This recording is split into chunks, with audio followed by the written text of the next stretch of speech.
Bonsoir à toutes et à tous et bienvenue dans cette grande édition du journal sur la chaîne de référence Antenne A. Mais avant tout, découvrons les sommaires.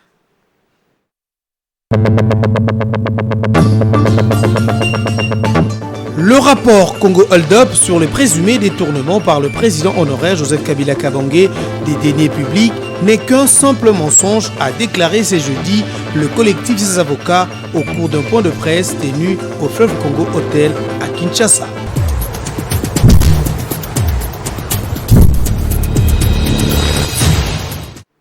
Mesdames et messieurs, une fois de plus, bonsoir et bienvenue dans cette grande édition du journal sur la chaîne de France Antenne A. Prenons directement la direction où un crash d'avion est survenu ce matin dans les territoires de Chabunda. Nous sommes là dans la province du Sud Kivu. Le gouvernement, par le truchement du ministre des Transports, Voies des Communications et Désenclavement, Chéribin Okende du désenclavement Chéribin Okende a publié un message de condoléances aux familles éprouvées, mieux à l'ensemble de familles du transport aérien de la République démocratique du Congo. Les détails avec Eric Izami. Je voudrais ici transmettre les condoléances les plus attristées de son Excellence Monsieur le Président de la République, chef de l'État.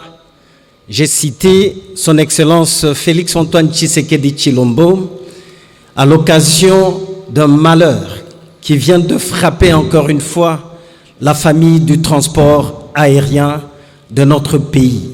Il s'agit en effet d'un accident, d'un crash d'avion qui est survenu ce matin au niveau du 8e nautique de Chabunda dans le village de Kalehe. Cet accident de l'avion de Malou Aviation a causé 5 morts, dont le commandant Jean Marion. Revenons ici à Kinshasa où les collectifs des avocats du président honoraire de la République démocratique du Congo, Joseph Kabila Kabange, ont au cours d'un point de presse organisé ce jeudi 23 décembre 2021 au Fleuve Congo Hotel dénoncé les critères mensongers du rapport Congo Hold Up, une enquête de 24 médias occidentaux. Ils récusent ces enquêtes qui ont pour objectif d'éternir l'image de Joseph Kabila Kabange. Sylvie Fortuné Boula et Juzan Mebele ont recueilli pour vous le propos du professeur Niabi Rongo. À une publication intitulée Congo Hold Up, dont le contenu, médiatisé à l'extrême, s'attaque avec outrance au président de la République honoraire que nous représentons ici. Cette publication diffusée par extrait par les organes de presse étrangères et relayée en République démocratique du Congo et dans le monde, et sans aucun fondement, mais simplement diffamatoire et calomnieuse, car n'étant soutenue par aucune preuve fiable et crédible présentée par ses auteurs. Sur le plan légal, ces affirmations portent atteinte à l'honneur et à la réputation de notre client. Bien plus, cette publication diffamatoire, curieusement diffusée pendant plusieurs semaines, avec une hargne rare, suscite des questions quant à l'intérêt et à l'intégrité des médias et autres organes en question, qui devraient plutôt faire montre d'impartialité à tous égards. Le seul constat qui se dégage de tous les extraits publiés jusqu'à ce jour est que nous sommes en face d'un méli-mélo, d'un amalgame, de contre-vérités, relevant de grands complots d'intoxication et de diabolisation, dans le but de nuire à la personne du président de la République honoraire et d'intensifier ainsi des crises politiques en République démocratique du Congo, aux fins de maintenir le contrôle sur son sol et sur son sous-sol. La victime de toutes ces diffamations a, en sa qualité de président de la République, légué au gouvernement de son successeur près de 2 milliards de dollars américains comme réserve à la Banque centrale, consolidée sans un quelconque appui extérieur. Retournons dans la partie est de la République démocratique du Congo où le parti politique Lèvons-nous pour la Nation a organisé un mini-congrès ce jeudi 23 décembre 2021 à Goma, de la province. Nous sommes là dans la province du sud du Nord Kivu, chef-lieu de la province du Nord Kivu. Par cette occasion, Mirinda Namusiye Jean-Pierre, son autorité morale, a appelé les cadres de sa famille politique de bien se préparer pour les enjeux politiques de 2023 qui s'annoncent houleux. Ici, nous vous laissons suivre. Il est au micro de Germain Chikourou, notre correspondant.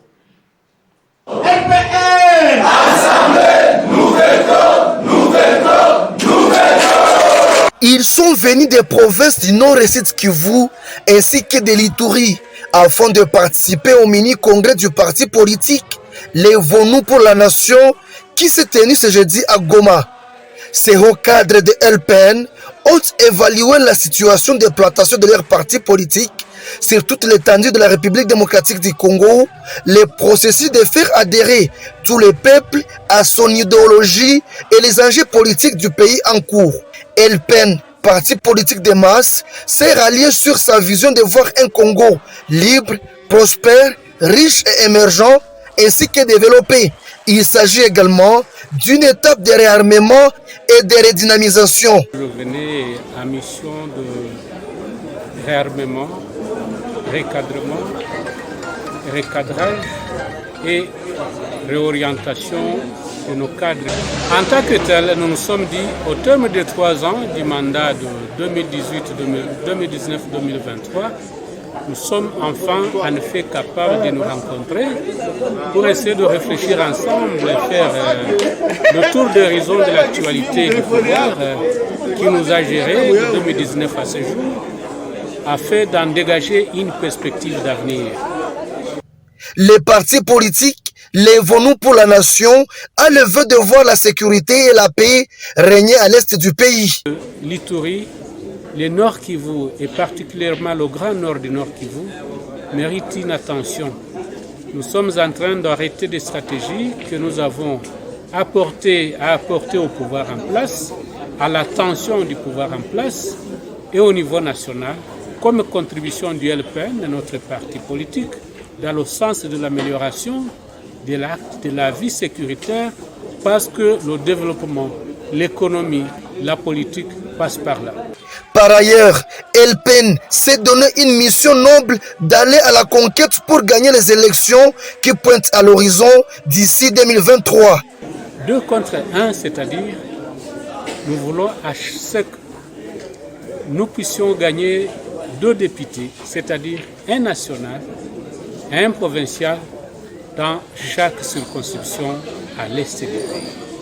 Parce que le pouvoir que nous cherchons, nos ambitions, Notons que ce congrès se tient après celui de Kinshasa qui a réuni tous les membres du parti politique Lèvons-nous pour la Nation, les assises qui ont réuni les hauts cadres de la famille politique de la partie ouest de la République démocratique du Congo. Restons dans la partie est de la République démocratique du Congo où une attaque du village Bukima par les rebelles M23. Bukima est un village du groupement Kisigira en territoire de Rutshuru en chefferie de Bouicha a été attaqué la nuit du mercredi à jeudi 23 décembre 2021, confirme le lieutenant-colonel Guillaume Ndjike Kaiko, porte-parole des opérations Sokola de Regardez. Dans la nuit d'hier à aujourd'hui, une de nos positions se trouvant à Bukima, dans la zone de Rumangabo et Rugari, qui a été attaquée par le M23. Mais soyez rassurés que les dispositions ont été déjà prises depuis bien avant dans un cadre purement d'anticipation. Donc l'armée a repoussé cette attaque et à l'heure où je vous parle, les forces armées de la République démocratique du Congo sont dans la zone et sont en train de fouiller, n'est-ce pas, le parc national de Virunga, une partie bien sûr où l'ennemi se serait retranché. Dans le cadre d'une anticipation sur le plan tactique, toutes les dispositions ont déjà été prises. Voilà pourquoi cette attaque, n'est-ce pas, n'a pas abouti. Lors des têtes chercheuses, n'est-ce pas, qui étaient dans la zone, le renfort est déjà sur place. L'ennemi a tenté d'attaquer et d'occuper Runyonyi. Et vous connaissez les sorts qui lui avaient été réservés par les forces armées de la République démocratique du Congo. Donc, pour vous dire que à Tchanzu, à Runyonyi, l'armée loyaliste domine la zone, mais aussi continue à faire des patrouilles de liaison et des patrouilles de combat. Il est pratiquement inconcevable que l'ennemi occupe Bukima, parce que je vous ai dit, dans un cadre purement anticipatif, l'armée avait pris des dispositions de manière à ce que chaque fois qu'il y a attaque et que les forces armées de la République démocratique du Congo répliquent de la manière la plus forte ce qui a été fait. Et à l'heure où je vous parle, je vous dis, grâce à cette anticipation, Bukima est bel et bien sous contrôle des forces armées de la République démocratique du Congo. Et d'ailleurs, parce qu'il faut qu'on vous le dise, les opérations de fouilles se poursuivent à l'heure où nous vous parlons. Un conflit de gestion sévit actuellement dans la province du Haut-Katanga. Nous sommes là dans la province, je dirais bien dans la ville de Lubumbashi, où qui justifie bien sûr la présence d'une délégation des Sud-Coréens à Lubumbashi, composée des professeurs et pasteurs pour trouver une solution définitive à ces problèmes. Le détail dans ces reportages. L'université protestante de Lubumbashi est dans une turbulence, un conflit de gestion qui oppose l'actuel recteur condamné au premier et second degré par les juridictions coréennes, Lim Kwang-so, un sujet coréen qui n'a plus qualité de diriger ce grand établissement supérieur privé installé dans la province du Haut-Katanga. C'est dans cette optique qu'il faut placer le déplacement d'une délégation composée du révérend Hong Kyung-won, secrétaire général de l'église presbytérienne de la Corée et chef de la délégation, le révérend Ling Eun-yong, président de missionnaires de la PCK en Afrique, le révérend Chan Sang-kyung, délégué de la PCK, et Yong Suk-in, délégué et membre de l'église Kangnam-yel. Nous sommes en train de travailler au Congo. Nous avons commencé une œuvre aussi à Kinshasa, mais particulièrement, nous avons créé à travers notre communauté ici une université à Lubumbashi pour laquelle nous sommes en train de travailler. Et nous sommes venus particulièrement pour rencontrer le révérend pasteur Bunda, qui est le représentant de cette communauté ici, et les autres qui travaillent avec lui. Saisi de cette affaire, le ministre de l'Essu, Nzangi Mohindo, avait alors signé le 6 octobre 2021 l'acte d'engagement pour remettre la pendule à l'heure et donner la gestion à qui de droit. Dans cette lettre d'engagement, le numéro 1 de l'Essu reconnaissait la non-qualité de l'actuel recteur qui est considéré par la justice de son pays comme usurpateur. Nous connaissons ces conflits, c'est pourquoi nous sommes venus pour que l'université redémarre sur les bonnes bases. Nous souhaitons rencontrer le ministère des tutelles pour que nous puissions trouver les voies et moyens pour la résolution de ces conflits. Plus de 2 mois après la signature de cette correspondance, à l'étonnement de tous, Moïndo Zangui est plutôt resté silencieux. Une situation qui inquiète non seulement la partie congolaise appelée à co-gérer cet établissement selon un partenariat clairement défini par l'organe fondateur qui est la mission protestante coréenne. Alors que tous attendaient l'effectivité de la décision du ministre de l'Enseignement supérieur et universitaire de remettre la gestion à qui de droit, Moïndo aurait signé un acte d'engagement avec l'usurpateur et il choisit de l'accompagner dans l'illégalité, une attitude bien confuse susceptible de créer un incident diplomatique entre la Corée du Sud et la RDC. Quittons le Haut-Katanga pour revenir ici à Kinshasa où la Cour militaire poursuit sans désemparer le procès dans l'affaire Olivier Mpunga décédé dans les installations de la police nationale congolaise, direction des renseignements généraux. Pour ce jeudi 23 décembre 2021, pour ce jeudi 24 décembre 2021, il a soumis au débat la projection des images vidéo sur la torture du sieur Olivier Mpunga. Revenons sur ce qu'a été bien sûr le déroulement de la troisième audience avec notre reporter Sylvain Kapombo Bosengele. Il s'agit de la troisième audience de la Cour militaire de Kinshasa-Gombe qui siège en procédure de flagrance dans l'affaire de suicide ou meurtre du jeune Olivier Mpunga dans un amigo de la police direction des renseignements généraux. On vient d'avoir la lumière sur cet incident ayant conduit à la mort de ces paisibles citoyens. La Cour militaire de Kinshasa-Gombe a effectué ce mercredi 22 décembre une descente sur le lieu où le défunt Olivier avait subi les tortures. Dans cet exercice de reconstitution des faits, la police technique et scientifique qui avait examiné le corps a fourni à la Cour des explications sur ce qu'a été son rapport. De la projection des images photos prises par l'expert de la police technique et scientifique, ce dernier a conclu que la thèse de suicide ne tient pas debout. Il s'agit bel et bien d'un meurtre forcé, a soutenu M. François Nkunda Shindani. Pour nous, la police scientifique, ce n'est pas une pendaison, mais c'est un meurtre. J'ai dit bien meurtre, je fais citer les mots. C'est lui qui n'a pas des doutes. Lorsque nous utilisons le terme serré, ainsi de suite, d'ailleurs, il faut commencer à utiliser toute leur vie, dire meurtre avec force. Pourquoi? Puisque quand vous voyez les corps de la vie, il y a la présence des sites, des lésions corporelles. C'était la personne a été torturée, c'était des choses de l'extérieur. Et l'endroit supposé, non, on ne peut pas se prendre dans des positions. Regardez d'abord la position de la vie. Les ancêtres, ils aimaient de cette façon-là, bien sûr. Ça, c'est quelque chose de ma maison. Pour la police et scientifique, je pense que nous avons travaillé dans toute l'indépendance. Puisque si les laboratoires de la police scientifique existent, nous avons une seule mission. Apporter des preuves, permettre aussi des mises à jour. À ce moment, nous venons de vous présenter des rapports, c'est à vous, avec une condition. Vous avez dit des mots. Un rapport que la défense a contesté et a demandé à la Cour son rejet pur et simple. Prenons la direction de Mbandaka où environ 80 chefs d'établissement scolaires ont pris part à une réunion préparative de la grande opération de distribution des moustiquaires imprégnés d'insecticides à tous les élèves de primaire. Le détail avec notre correspondant sur place, José Maza Osukuma.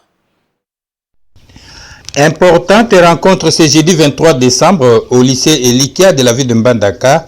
Le sous-prophète de l'EPST Mbandaka 4, Martin Sinalisungi, a bien voulu mettre les derniers points sur les i avant la grande opération de la distribution des moustiquaires imprégnés d'insecticides à tous les élèves des écoles primaires de sa juridiction.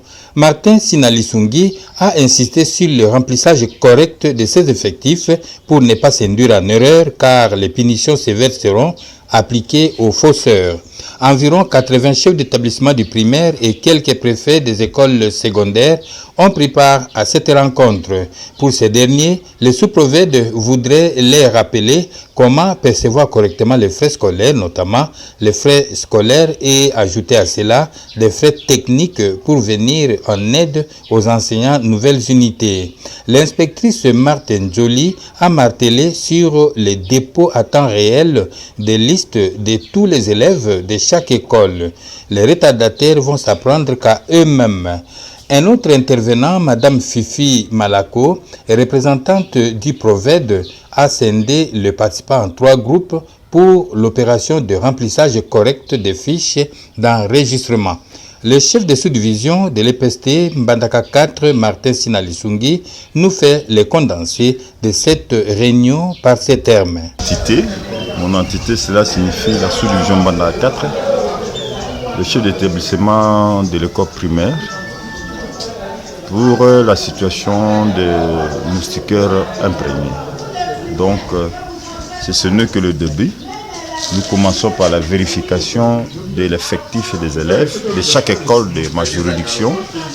J'ai avec moi à peu près 70 écoles primaires, mais réellement, il fallait voir le registre d'appel et vérifier aussi la mise en place, si il est vrai que l'effectif est réel. Et lorsqu'on terminait avec la première étape, donc la vérification de l'effectif, et on va aller à la deuxième étape pour vérifier tête à tête dans de différentes écoles si réellement ces élèves existent. Après deuxième étape, après deuxième opération, on va commencer à distribuer le moustiquaire imprégné, juste pour lutter contre la malaria. Le sous-prophète a signifié enfin que ces moustiquaires vont servir de lutter contre le paludisme ou malaria qui tue plus que le sida dans la province de l'Équateur. Revenons de la capitale Kinshasa. C'est sous la supervision du directeur général de la Sokoda COP-CA, Michel Agou, que le président du conseil d'administration, Jossar Nyokalongo, a présenté le nouveau membre du conseil d'administration aux agents et cadres. C'était hier mercredi au siège des Sokoda COP-CA de la Gombe. C'était en présence bien sûr de Hugues Moussongila et notre reporter. Après avoir élu ces nouveaux administrateurs à l'issue de l'Assemblée générale extraordinaire et élective tenue il y a 3 mois, la direction générale de l'entreprise Sokoda COP-CA, que dirige avec maestria le directeur général Michel Agou, a organisé mercredi 22 décembre au siège de la Société congolaise des droits d'auteur et des droits voisins une importante rencontre présidée par le président du conseil d'administration, Jossar Nyokalongo Mvula Joseph Roger. Cette première réunion a connu 3 temps forts. Primo, la communication du PCA. Segundo, la remise des documents officiels de la Sokoda.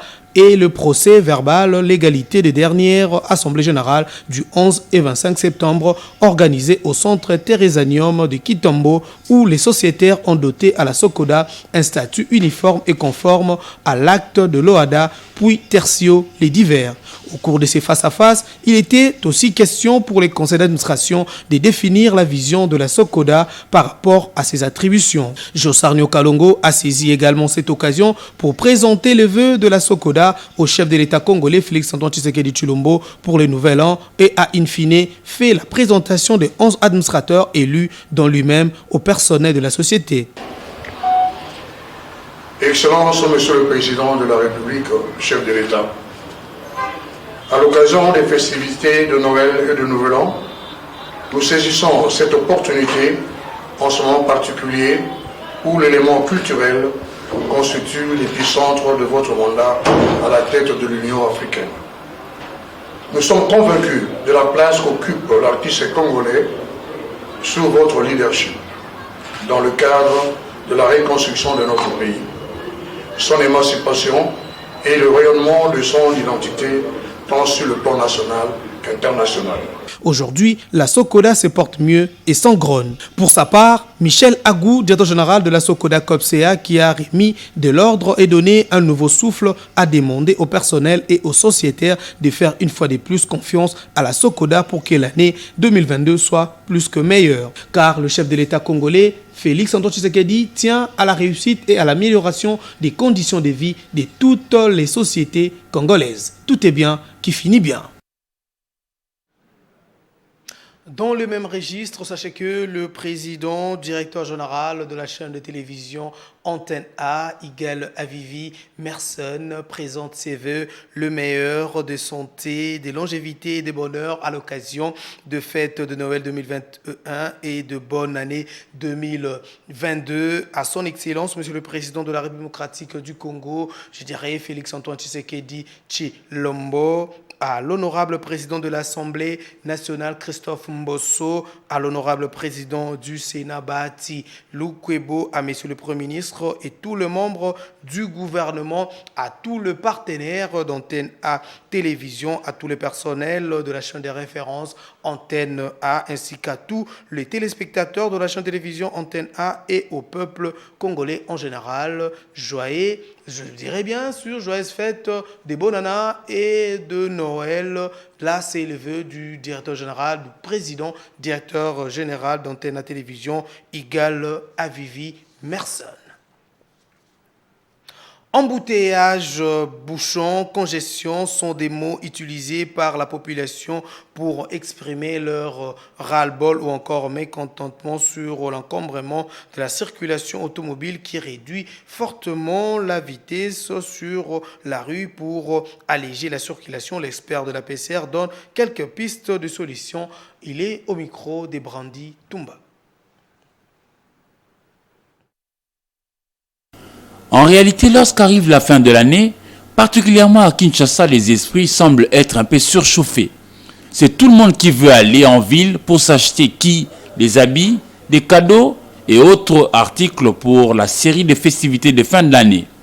Avec le nombre réduit des routes praticables, ceci crée des bouchons monstres et perturbe la circulation de la population. Pour un expert rodé de la route, la faute incombe prioritairement aux autorités qui ne communiquent pas bien à la population. Ensuite, les décideurs ont un problème de coordination dans l'exécution des différents projets de réhabilitation de routes. Foti ya bakonzi oyo basengeli coordonner misala. La faute revient aux responsables qui doivent coordonner les travaux. Comme ici, on a fermé Kimwenza. Mais ils vont passer par où? Ça crée les embouteillages. Mais alors, on pouvait bien s'organiser pour une fluidité de la circulation. Et puis, on doit utiliser la radio et la télévision pour informer les usagers de la route des embouteillages qui vont survenir.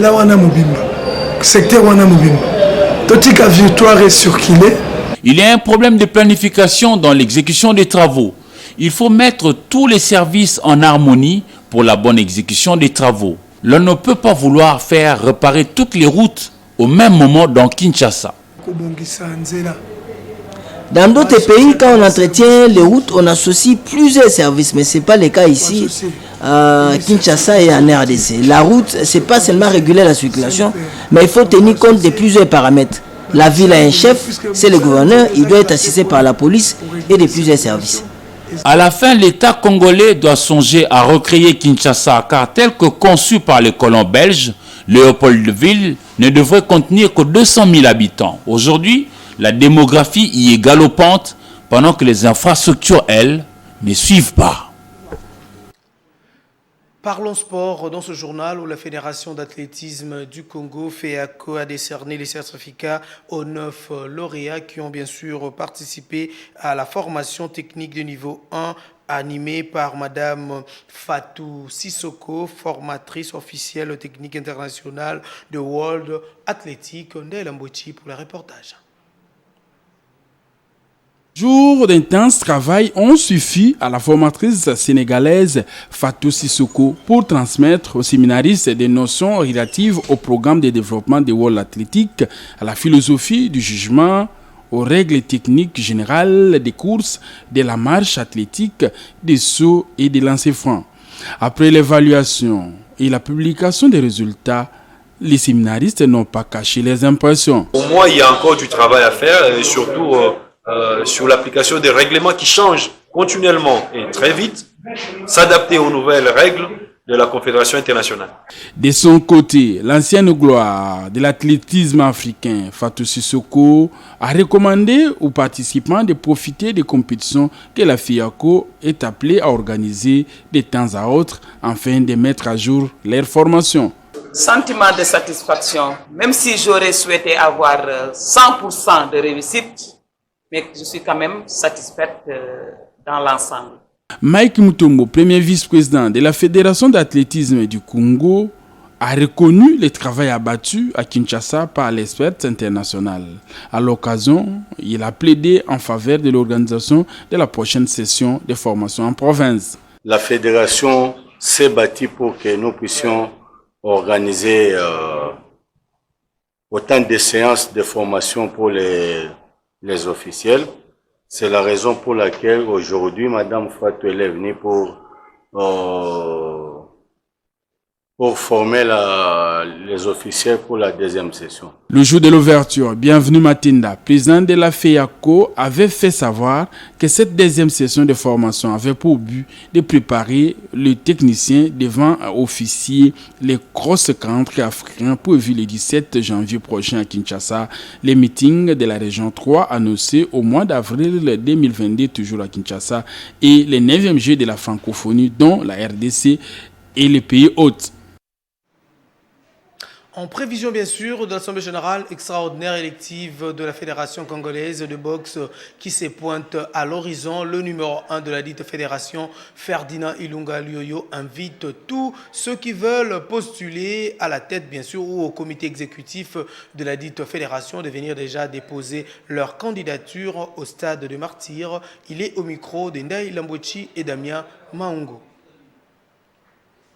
La Fédération congolaise de boxe, le général Ferdinand Ilunga Luoyo s'est dit satisfait de son bilan à la tête de cette structure. Rien ne peut se décider de la boxe au niveau mondial, que ce soit au Congrès, sans que notre pays puisse placer un mot. Parmi nos réalisations, deuxième chose, les Jeux de la jeunesse au niveau d'Algérie. Le Congo a ramené plus de 5 médailles d'or, 4 médailles d'argent, bronze. C'était à Rabat, Maroc. Même vous avez vu comment la boxe s'est comportée. Il y avait presque toutes les fédérations. L'unique fédération de la boxe a ramené des médailles. Les championnats du monde en Russie, les championnats du monde de dames en Inde, c'était en 2018. Qualification de boxeurs aux Jeux Olympiques, c'est que c'est jamais fait. 4 boxeurs aux Jeux Olympiques et passer même au premier tour. Ça ne s'est jamais réalisé ici dans notre pays. Participation des boxeurs au championnat du monde de Serbie, l'unique pays africain qui est passé au premier tour, comme vous le savez, c'est toujours le Congo. Aujourd'hui, quand vous regardez les classements sur le plan mondial, il y a même beaucoup de pays qui sont derrière nous. Il invite toutes les personnes qui veulent postuler comme candidat d'aller déposer les dossiers au secrétariat général de la Fédération congolaise de boxe au stade des Martyrs à l'entrée 19. Comme vous le savez, la porte est ouverte à tout le monde. J'invite tous les amoureux de la boxe. C'est depuis le 16, je crois, de déposer leur dossier au niveau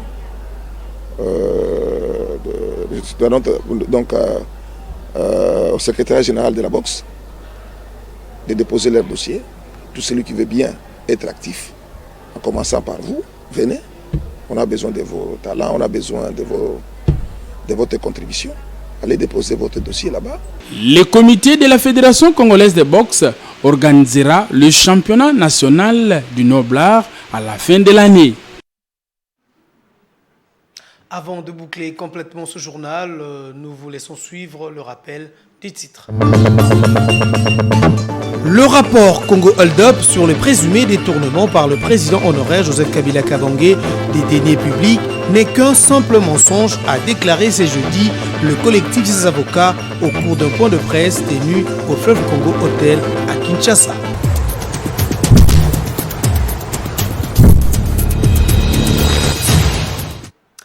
Fin de cette grande édition du journal sur la chaîne de référence Antenne A. David Tembeni, Léonard Mouemeri et Sylvain Kapombo-Bosengele qui a vraiment joué au four et au moulin comme chef d'édition. Mais charge de dire merci à tous ceux qui nous ont suivis depuis bien sûr Kibombo. Nous sommes là dans la province du Maniema, retrouvés à 7h Papi Katassi, à 16h Lydia Elambo. Je vous retrouve à 19h pour la grande édition du journal.